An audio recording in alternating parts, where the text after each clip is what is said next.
Do you know what it feels like to be erased while still standing in the room? Richard Hale's voice cut clean through the grand ballroom, sharp enough to silence the last trembling note of the string quartet as Eleanor Whitmore stood at the center of polished marble, her gloved hands clasped so tightly that the delicate silk threatened to tear. Yet her posture remained unbroken, her chin lifted with a quiet dignity that only seemed to provoke him further. The chandeliers above cast golden light across faces that had already begun to shift, curiosity melting into something colder, something crueler, as whispers slithered through the crowd like a slow-moving storm, and Eleanor felt each one as distinctly as if it had been spoken directly into her ear. Unworthy, unfortunate, foolish girl. While Richard stepped back as though distancing himself from a stain, his expression carefully composed into something resembling regret, but lacking even the faintest trace of warmth. I cannot bind myself to a woman whose presence invites doubt. He continued, his tone measured, almost reasonable, which made the humiliation far worse, because it allowed the crowd to nod, to agree, to believe him. And still Eleanor did not speak, did not plead, because somewhere deep within her, beneath the tightening pressure in her chest, there remained a single unyielding truth. She would not beg, not here, not before them, not before him. Her father stood several feet away, his shoulders bowed beneath invisible weight, unable to meet her eyes, and in that small fracture of silence, the entire world seemed to tilt, as though everything she had once believed secure had quietly collapsed behind her without a sound.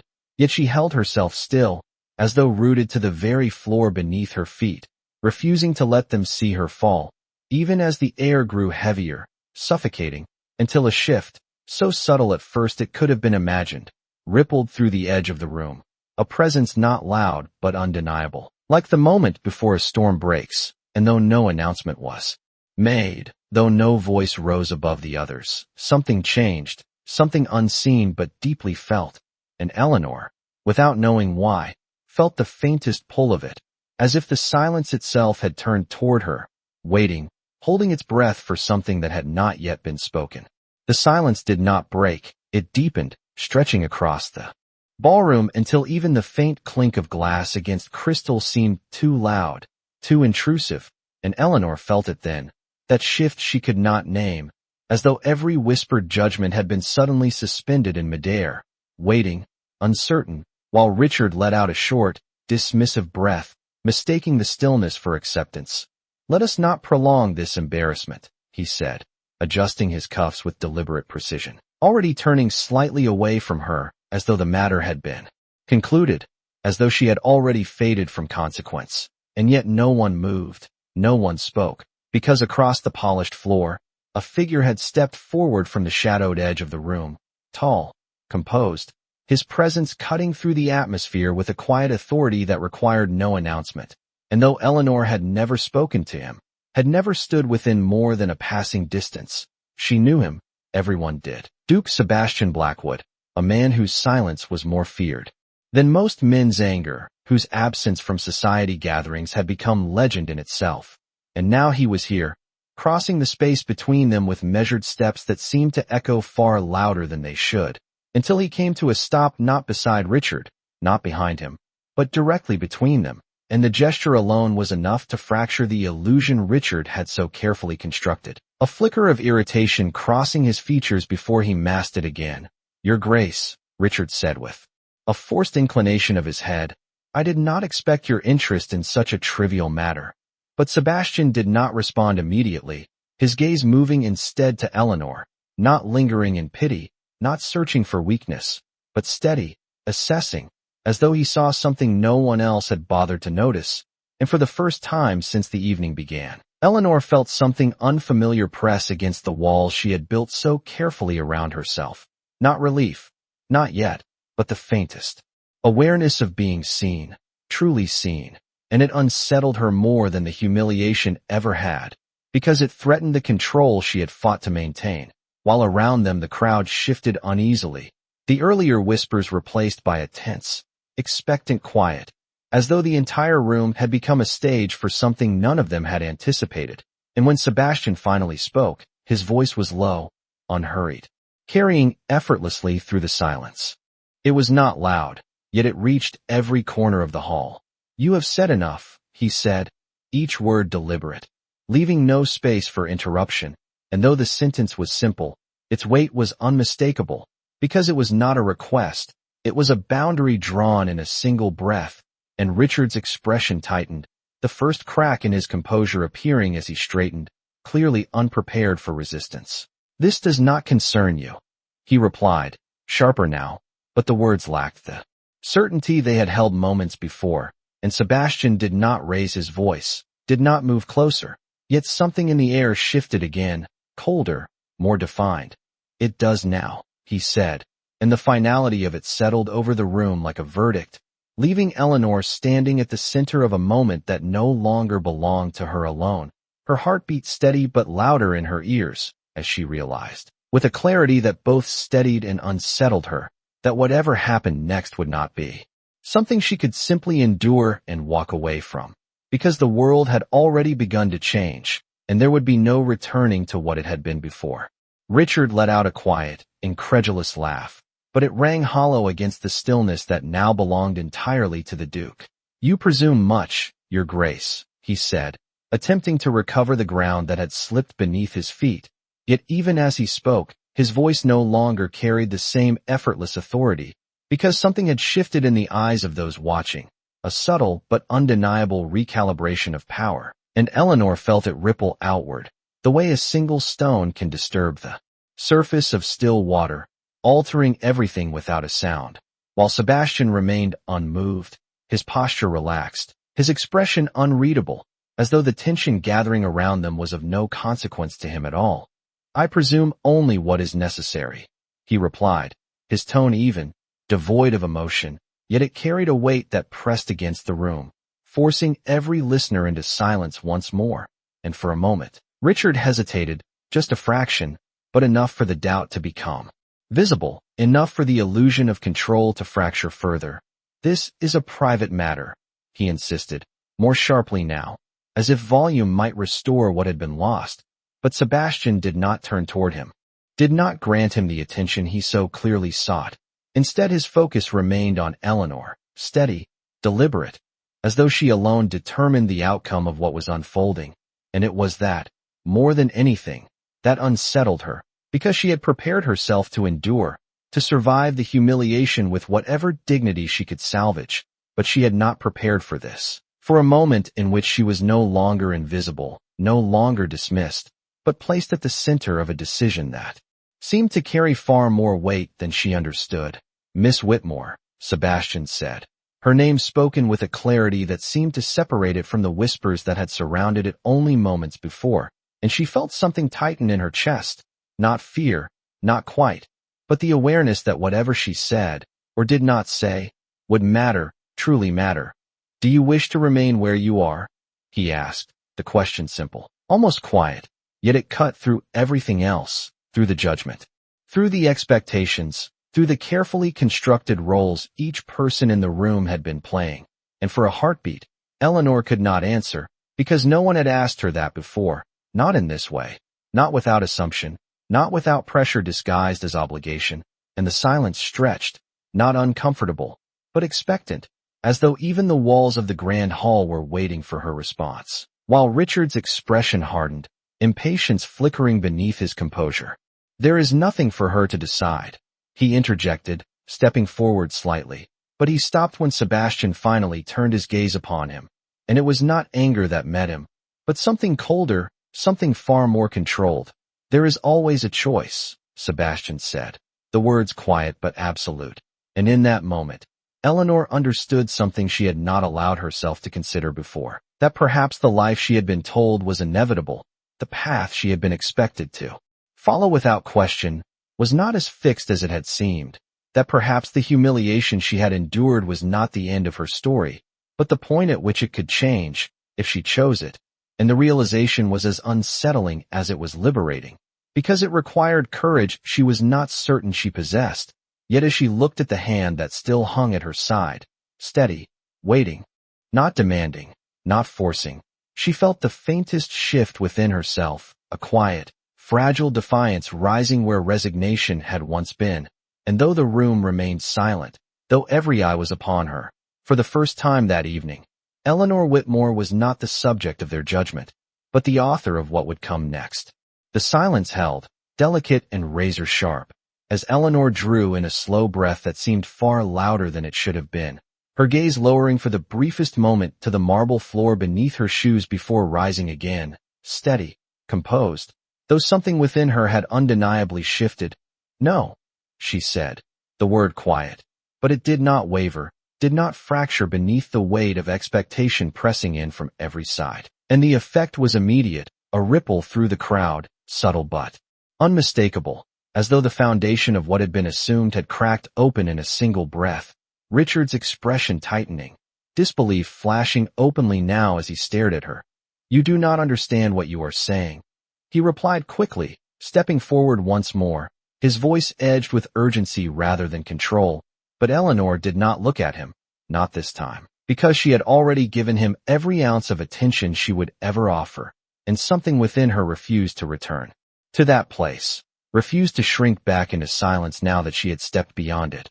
"I understand perfectly," she answered, her voice still soft, but carrying further than it ever had before, as though it had found its own strength in the space created around her, and for a moment, the world seemed to tilt again, not beneath her this time, but beneath him, while Sebastian did not move, did not interrupt. Yet his presence remained constant, a steady force at her side that neither overshadowed nor diminished her, but instead seemed to anchor the moment itself, allowing it to unfold without interference. And it was in that quiet, in that absence of pressure, that Eleanor realized the choice had always been hers, buried beneath obligation and expectation, waiting for the moment she would claim it. And now that she had, there was no returning to what she had been before.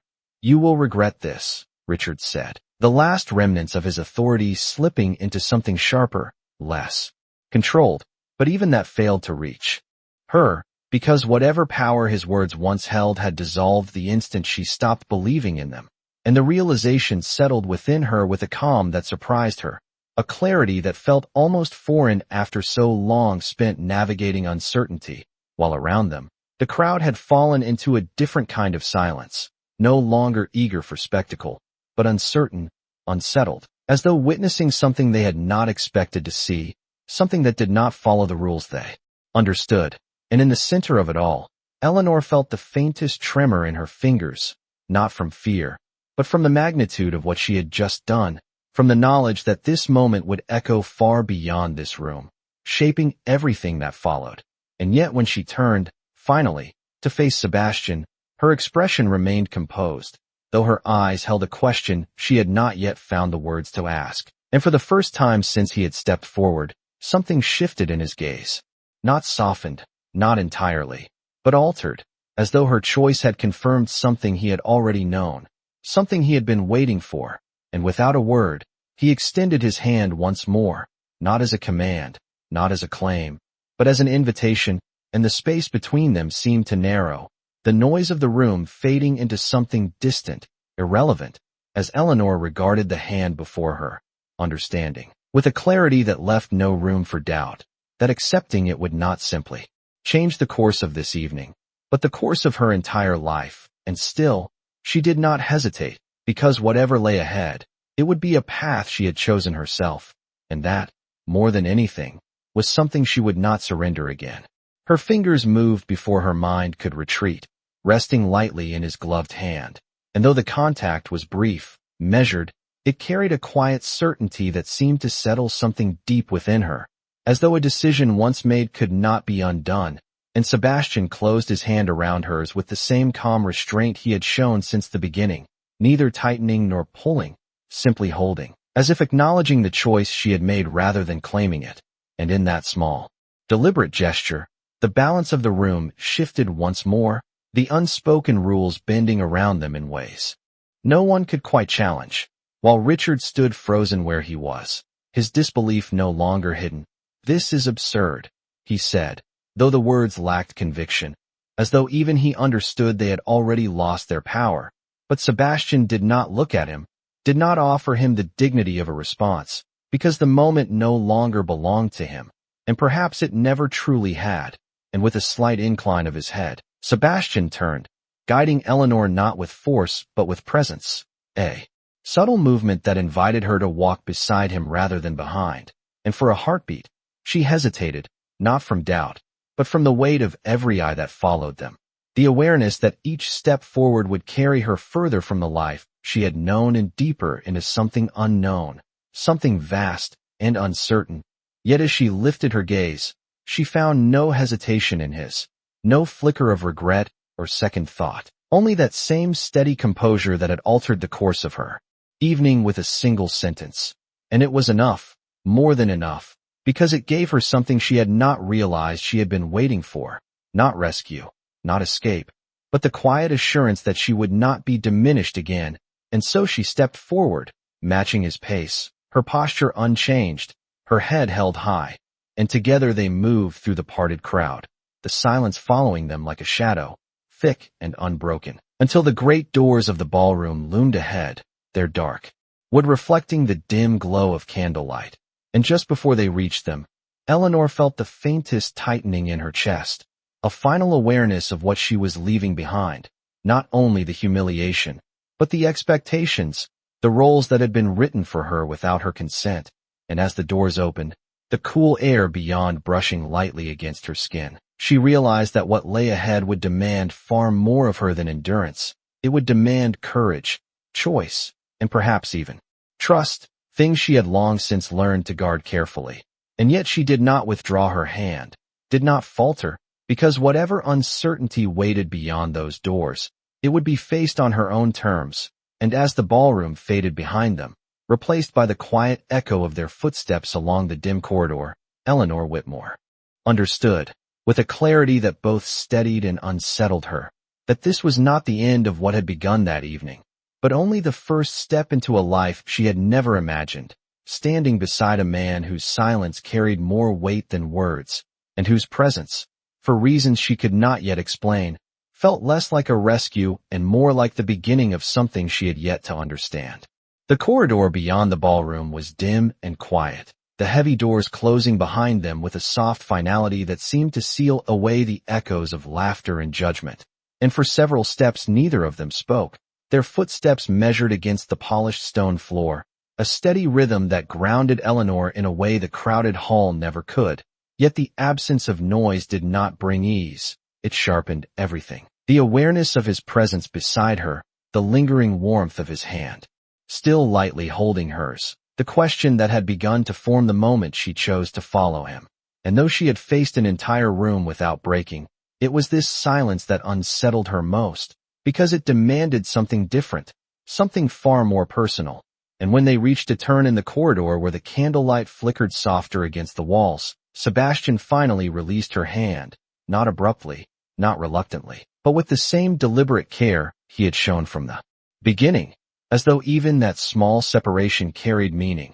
And Eleanor felt the absence of it immediately, a subtle shift that left her oddly aware of the space between them.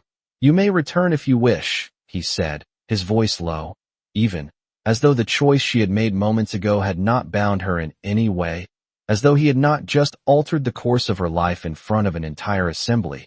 And the words caught her off guard, not because of what they offered, but because of what they did not demand.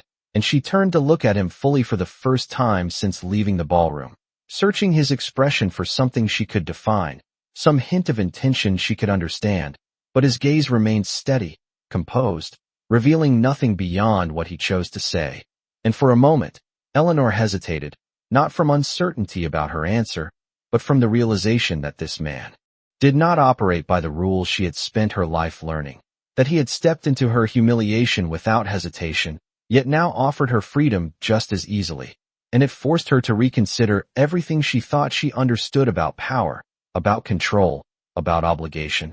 "I do not wish to return," she said at last, her voice quieter now, but no less certain, and something in the air shifted again, not as sharply as before, but enough for her to feel it, as though her words had confirmed something unseen between them. And Sebastian inclined his head slightly, acknowledging her answer without surprise, without approval, simply accepting it as fact. "Then you will not," he replied, and though the words were simple, They carried a weight that settled deeper than she expected, because they did not promise ease, did not offer comfort. But they removed the last thread of expectation that had once bound her to the path she had been forced to walk, and for a moment, neither of them moved, the quiet stretching once more, but it was no longer heavy, no longer suffocating. It was something else now, something that allowed space rather than closing it, and Eleanor drew a slow breath, her thoughts beginning to steady as she met his gaze without flinching. "Why?" she asked, the single word carrying more than curiosity, more than confusion, because it held the weight of everything she had not yet understood. Why he had intervened, why he had chosen her, why he had spoken, when no one else had. And for the first time, Sebastian's expression shifted, not dramatically, not enough for most to notice, but enough for her, a faint narrowing of his eyes, a pause that suggested consideration rather than deflection, and when he answered, his voice remained calm, but there was something beneath it now, something quieter, more deliberate, because no one else did, he said. And the simplicity of it struck her more deeply than any elaborate explanation could have, because it left no room for interpretation, no hidden meaning to unravel, only a truth that felt both stark and undeniable. And as Eleanor stood there, the dim light casting long shadows along the corridor walls, she realized that whatever had begun in that ballroom had not ended when she walked away. It had only shifted into something far more complex, something that would require more than strength to face, something that would require her to understand not only the man beside her, but the quiet, unspoken reasons behind the choices he made, and for reasons she could not yet explain, she knew that answer would change everything. The quiet lingered after his answer, not empty but weighted, as though the simplicity of his words carried something far deeper than he intended to reveal, and Eleanor found herself studying him in a way she had not allowed before, not as a distant figure of power or a silent observer in a crowded room, but as a man whose presence seemed to exist outside the expectations that governed everyone else. "That is not reason enough," she said softly, though there was no accusation in her tone, only a need to understand something that refused to fit neatly into the world she knew.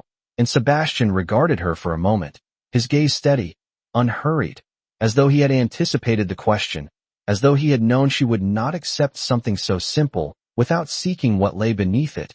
"It is for me," he replied, and again the answer offered no elaboration, no justification beyond his own certainty. And yet it did not feel dismissive. It felt deliberate, as though he chose his words with precision, revealing only what he believed necessary.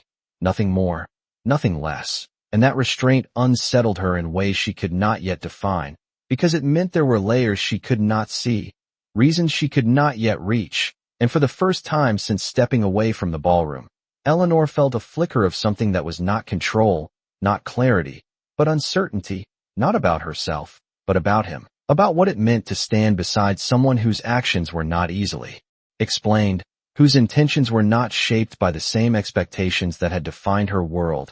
"You do not know me," she said after a moment, the words quiet but firm, because it was a truth she could not ignore, and perhaps a boundary she needed to place between them before the situation became something she could not fully comprehend.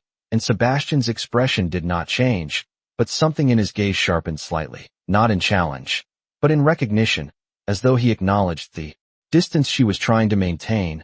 "No," he said simply, "but I know enough." And the certainty in his voice sent a subtle tension through her, because it suggested an understanding she had not offered, a perception she had not invited, and yet she could not deny that he had seen something in that ballroom that others had ignored, something that had compelled him to act when no one else had.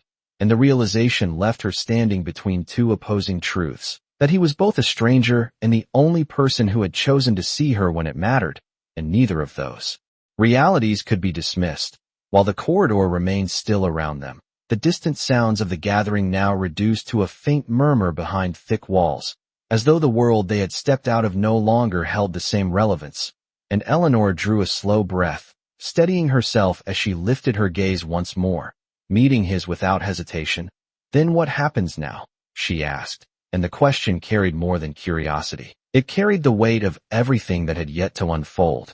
Because the moment of decision had passed, but its consequences had only begun, and Sebastian did not answer immediately, his gaze shifting briefly down the length of the corridor, as though considering something beyond the present moment, something that extended far past the walls of this estate, before returning to her with that same measured composure.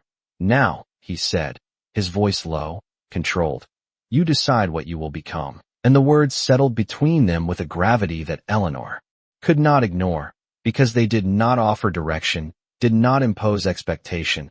They placed the future entirely in her hands.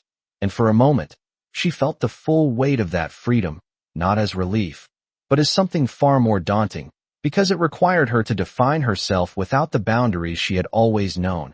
And yet, as she stood there, facing a man who had already defied every expectation placed upon him, she realized that perhaps the path ahead would not be dictated by fear or obligation, but by something she had only just begun to understand. And though the uncertainty remained, it no longer felt like something she needed to escape, but something she might one day choose to face, standing not behind him, not beneath him, but beside him, if she found the strength to do so. The weight of his words did not fade. It settled deeper, threading through Eleanor's thoughts in a way that refused to be dismissed. And for a moment she said nothing, because to answer him too quickly would have been to fall back into the habit of reacting rather than choosing. And she was beginning to understand that this man would not guide her unless she asked, would not define her unless she surrendered that right herself. And something within her resisted that completely. "I have already been told what I am meant to become," she said at last, her voice steady, though quieter now, shaped by thought rather than instinct. "And it nearly cost me everything." And Sebastian watched her without interruption, his gaze unwavering, as though he recognized the shift in her tone, the difference between a woman who endured and a woman who began to question. And it was that recognition that pushed her further, that allowed her to continue without retreat. "If I am to decide now," she added, "then I will not choose in haste." And the words felt unfamiliar as she spoke them, not because they were uncertain, but because they belonged to a version of herself she had not yet fully become. And yet as they settled into the quiet space between them, they felt right, grounded, as though they had always been waiting to be spoken. And for the first time, Sebastian's expression changed in a way she could clearly see, not softened, not warm, but something close to approval, or perhaps respect, though it was subtle. Enough that she might have imagined it had the moment not held so still. "Good," he said simply, and the single word carried more acknowledgement than any longer response could have, because it confirmed what she had begun to suspect, that he did not seek to shape her into something convenient, did not expect immediate loyalty or gratitude, but something else entirely, something that required strength rather than compliance. And the realization shifted something within her once more, easing the tension that had lingered beneath her composure, while the corridor remained quiet around them, the flickering candlelight casting shadows that stretched and faded with each subtle movement, as though time itself had slowed to allow this moment to take shape without interruption. "Then what do you expect of me?" she asked, the question no longer defensive, but clear, direct, because if she was to step forward into whatever lay ahead, she needed to understand the terms of it, needed to know whether this path offered freedom or simply another form of confinement dressed in quieter language. And Sebastian did not hesitate this time, his answer coming with the same measured certainty that defined everything he had said since stepping into her life. "Nothing you do not choose to give," he replied. And again the simplicity of it struck her more deeply than she expected, because it left no room for obligation, no hidden demand beneath the surface. Only the quiet truth that whatever connection had begun between them would exist by her will as much as his. And as Eleanor stood there, the last echoes of the ballroom fading further into the distance, she realized that this was the first time in her life she had been offered something without condition, without expectation disguised as duty. And the unfamiliarity of it was almost overwhelming. Yet beneath that uncertainty, there was something else, something steadier, something that felt dangerously close to hope. And though she did not yet understand what future awaited her beyond this corridor, beyond this man whose presence had altered everything in the span of a single evening, she knew with a clarity that left no room for doubt that she would not step back into the life she had left behind, because whatever she became next would be something she chose. And for the first time, That choice felt like power rather than burden. The quiet did not break. It expanded, filling the space between them with something that felt both fragile and unshakable. And Eleanor stood there with the weight of his words still settling inside her, not pressing down but unfolding, revealing a truth she had never been allowed to consider before, that her worth did not have to be negotiated, did not have to be proven before an audience that had already decided her value. And for a moment, she closed her eyes briefly, not in retreat, but in clarity, as if gathering the final pieces of herself that had been scattered across the evening. And when she opened them again, the hesitation that had once lingered was gone, replaced by something steadier, something that did not need validation to exist. "Then I will choose carefully," she said, her voice calm, measured, and for the first time it carried no trace of defense, only intention, and Sebastian regarded her in silence. But there was something different in his stillness now, something that no longer felt like distance, but like acknowledgement, as though he understood the shift that had taken place without needing it spoken aloud. And for a moment, neither of them moved, the corridor holding its breath around them, until a distant murmur from the ballroom reached them faintly, a reminder that the world they had stepped away from had not disappeared. It waited, it watched, and it would not forget what had happened within those walls. And Eleanor felt that awareness settle quietly in her chest, not as fear, but as reality, because whatever choice she made next would not exist in isolation. It would be seen, questioned, judged, and perhaps even resisted. And yet the thought did not weaken her resolve, it clarified it, because she now understood that returning would mean surrendering the very thing she had just claimed, and that was no longer something she could do, not after everything that had shifted within her. "They will speak of this," she said, her gaze steady as it met his, not seeking reassurance, but stating a truth that could not be avoided. And Sebastian inclined his head slightly, his expression unchanged. "They always do," he replied, the quiet certainty in his voice carrying no concern, no hesitation, as though the opinions of others had never held weight in his world. And Eleanor studied him for a moment, recognizing the difference between them, that he had lived outside those expectations long before tonight, while she had only just stepped beyond them. And yet the distance between those two realities did not feel impossible, not anymore, because for the first time, she could see a path that did not require her to diminish herself to be accepted. "And it will not change anything for you," she observed, not as a question, but as a realization, and Sebastian's gaze did not waver. "No," he said simply, and there was no arrogance in the answer, no pride, only fact. And it was that simplicity that made her understand the contrast even more clearly, that while his position protected him from consequence, hers would not. And still, she did not retreat from that knowledge, because the choice before her was no longer between safety and risk. It was between truth and surrender, and she had already stepped too far to return to the latter. "Then it will change everything for me," she said, her voice quiet, but unwavering. And for a brief moment, something in Sebastian's expression shifted again, not enough to be named, but enough to be felt, as though her words had reached a place he did not often allow others to see. And the silence that followed was no longer uncertain, no longer searching. It was resolved, shaped by decisions that had already begun to take form. And as Eleanor stood there, the flickering candlelight tracing the outline of a life she had not yet fully understood, she realized that whatever came next would not be defined by the humiliation she had endured, but by the choice she continued to make, step by step. And though the path ahead remained unknown, it no longer felt like something to fear, but something to claim. And for the first time, that was enough. The realization did not frighten her, it steadied her, settling into place like the final piece of something long unfinished. And Eleanor stood straighter, not out of defiance, but because there was no longer anything left within her that wished to shrink, no reason to bend beneath expectations that had already proven themselves hollow. And for a moment she allowed the silence to remain, not as hesitation, but as acknowledgement of the threshold she had crossed, because once seen, truth could not be unseen.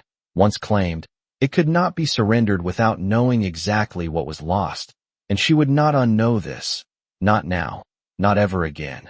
"Then I will not pretend otherwise," she said at last, her voice calm, unhurried, as though the decision had already taken root before she spoke it aloud. And Sebastian's gaze held hers without interruption, without surprise, as though he had anticipated the direction of her thoughts long before she gave them words. And that quiet understanding unsettled her less now, because she was beginning to recognize that he did not seek to control the outcome, only to stand where others would not, to hold a line that most would not dare to draw. And it was that distinction that changed everything, because it meant she was not being led, she was being given space to step forward on her own, and for the first time in her life, that space felt both vast and necessary. "You understand what this will cost you," Sebastian said, not as a warning, but as a statement of fact, his tone even, grounded, and Eleanor did not look away, because she already knew, had already felt the weight of it pressing at the edges of her thoughts, the conversations that would follow, the judgments that would spread, the quiet exclusions that would reshape her place in the world she had known, and yet none of it felt as heavy as the life she had nearly accepted without question. "Yes," she answered simply, and the word carried more certainty than any explanation could have, because it did not come from ignorance, but from choice, and something in the air shifted again, not dramatically, but enough to mark the moment, as though an unseen boundary had been crossed once more, and Sebastian inclined his head slightly, not in approval, but in acknowledgement. And the gesture, subtle as it was, felt more significant than any grand declaration, because it confirmed that he recognized her decision as her own, not something influenced or shaped by his presence. And for a moment, neither of them moved, the quiet stretching between them, but it no longer felt uncertain, it felt defined, shaped by clarity rather than confusion, and Eleanor drew a slow breath, her thoughts no longer scattered, no longer pulled in opposing directions, but aligned with a purpose she had not known she possessed until now. "Then I will walk forward," she said, not asking, not seeking permission, but stating what had already been decided within her, and Sebastian's gaze did not waver, but something within it shifted once more, something quieter, deeper, as though her words had confirmed not only her resolve, but something he had already believed about her long before this moment.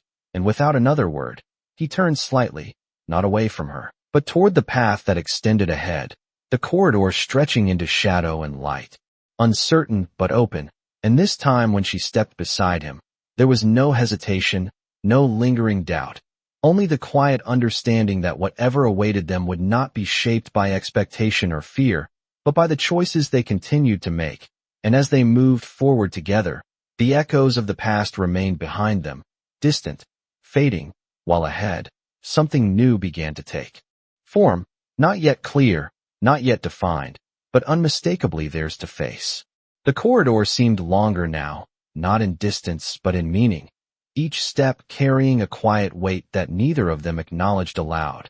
And yet Eleanor felt it with every measured breath, the awareness that she was no longer walking away from something, but towards something that had yet to reveal itself, and the difference between those two paths settled deep within her, reshaping the way she held herself, the way she looked ahead rather than behind. While beside her, Sebastian moved with the same unhurried precision, his presence constant, neither guiding nor following, but simply there, as though the space they occupied had adjusted to include them both without question. And for a time, the silence returned, not empty, but thoughtful, allowing the moment to expand without pressure, until the corridor opened into a smaller chamber lined with tall windows, the night beyond stretching dark and endless, the faint glow of distant lanterns flickering against the glass like echoes of a world that continued without them. And Eleanor slowed, her gaze drawn outward, not in distraction, but in reflection, as though the stillness of the room invited her to pause, to consider what she had stepped into, and what it might demand of her in the days to come. "You do not bring people here lightly," she said after a moment, her voice quiet but certain, because everything about him suggested intention rather than impulse. And Sebastian did not deny it, did not dismiss the observation, but instead regarded her with that same measured clarity that had defined him from the beginning. "No," he said simply, and the word carried weight not through emphasis, but through truth. And Eleanor turned slightly, studying him again, not as a stranger this time, but as a man whose actions were beginning to form a pattern she could almost trace. one that did not rely on explanation, but on consistency. And it was that consistency that both reassured and unsettled her, because it suggested that his decision to step forward in that ballroom had not been spontaneous, had not been driven by momentary impulse, but by something deeper, something rooted in a belief she did not yet fully understand. Then why me? She asked, the question returning with more clarity now, less uncertain, more deliberate, because it was no longer about confusion, but about truth. And Sebastian did not answer immediately, his gaze shifting briefly toward the darkened windows, as though the answer existed somewhere beyond the walls that contained them, before returning to her with that same steady focus. Because you did not break, he said, and the simplicity of it struck her in a way she had not expected, because it did not praise her, did not elevate her, it stated a fact, one that carried both recognition and expectation, and for a moment, Eleanor felt the echo of that ballroom return, the weight of every gaze, every whispered judgment, the moment where she had chosen silence not out of weakness, but out of refusal, and she realized then that he had seen that, had understood it in a way no one else had, and the realization shifted something within her once more, not in uncertainty, but in awareness, because it meant that what he had responded to was not her situation, but her strength, quiet and unspoken as it had been. And if I had, she asked softly, not as a challenge, but as a question that needed its answer, and Sebastian's expression did not change, but there was a pause, brief and deliberate, before he spoke. Then I would not be here, he said, and the honesty of it settled between them without softness, without comfort, but with a clarity that felt more valuable than either, and Eleanor held his gaze, understanding that whatever existed between them was not built on illusion or sentiment, but on something far more grounded, something that required truth even when it was not gentle. And as the silence returned once more, she realized that this, more than anything, was what would define whatever lay ahead, not grand declarations or easy promises, but the quiet recognition of who they were, and the choices they continued to make in spite of everything that stood against them. And for the first time, that felt like something she could stand beside without losing herself. The truth of his words did not wound her. It clarified her, settling into place with a quiet precision that left no room for illusion. And Eleanor stood there in the dim glow of the chamber, the night stretching beyond the tall windows like an endless horizon, as she considered what it meant to be seen not for what she had endured, but for what she had refused to become. And for the first time, she understood that his presence in that ballroom had not been an act of rescue, but an act of recognition, and that difference changed everything, because it meant she had not been chosen out of pity, but out of something far more demanding, something that required her to remain exactly as she was, unbroken, unyielding, even when the world around her sought to reduce her to something smaller. Then you did not save me, she said quietly, not as a question, but as a realization spoken aloud. And Sebastian's gaze did not waver, his expression unchanged, yet there was something in the stillness of him that confirmed her understanding before he even spoke. No, he replied, his voice low, steady. You did that yourself.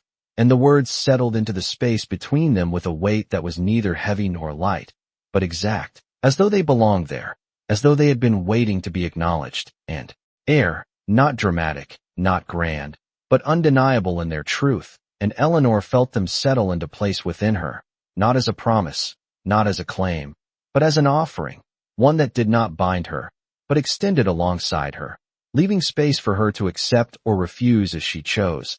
And the realization brought with it a clarity she had not expected, because it meant that whatever lay ahead would not be dictated by him, nor would it be faced in isolation. It would be something shaped between them, through choice, through understanding, through the quiet acknowledgement of what they each brought into this moment. And as she stood there, the shadows stretching long across the floor, the faint light of distant lanterns reflecting against the glass, Eleanor Whitmore understood that this was no longer about the humiliation she had endured, nor the escape she had found. It was about what she would build from it, what she would become now that she had been given both the space and the recognition to choose. And for the first time, that future did not feel uncertain in a way that frightened her, but in a way that invited her forward, step by step, into something she had never been allowed to imagine before. The night beyond the windows stretched endlessly, dark and quiet, as though the world itself had stepped back to allow this moment to settle into something final, something that would not easily be undone. And Eleanor stood there with a stillness that no longer came from restraint, but from understanding, because everything that had unfolded since the ballroom had led her here, not to an answer, but to a beginning, and she felt it now, not as a sudden realization, but as a slow, undeniable truth taking shape within her. "Then I will not stand alone," she said, her voice steady, neither hesitant nor hurried, as though the words had already existed within her long before she chose to speak them aloud. And Sebastian regarded her without interruption, his gaze unwavering. But there was something in it now that had not been there before, something quieter, deeper, as though her choice had confirmed a path he had already stepped onto without expecting her to follow. And for a moment, neither of them moved, the silence stretching between them, but it no longer felt uncertain, it felt complete, as though something essential had finally been spoken. And Eleanor turned slightly toward the window, her reflection faint against the dark glass, no longer the image of a woman shaped by expectation, but one defined by something far more deliberate, something she had claimed piece by piece throughout the evening. And she held that reflection for a moment, not with doubt, but with recognition, because for the first time, she could see herself without the weight of someone else's judgment distorting the view. And when she turned back, her gaze met his without hesitation, without the guarded distance that had once existed, because that distance no longer served her. "This will not be easy," she said, not as a warning, but as a truth that needed no embellishment. And Sebastian inclined his head slightly, his expression unchanged. "No," he replied, and again there was no attempt to soften it, no illusion offered in place of reality, only the steady acknowledgement that whatever lay ahead would demand more than either of them had yet faced together. And yet the absence of comfort did not unsettle her. It steadied her, because it meant there would be no false promises, no expectations built on fragile ground, only the truth, however difficult it might be. And she found that she preferred it that way, because truth, once faced, could be shaped, while illusion only waited to collapse. And the quiet between them shifted once more, not into tension, but into something else, something that felt almost like alignment, as though two separate paths had crossed not by chance, but by choice, and now moved forward in parallel, not merged, not bound, but connected in a way that allowed each to remain whole. And as Eleanor took a slow breath, the air steady and cool against her skin, she understood that this was not the end of what had begun.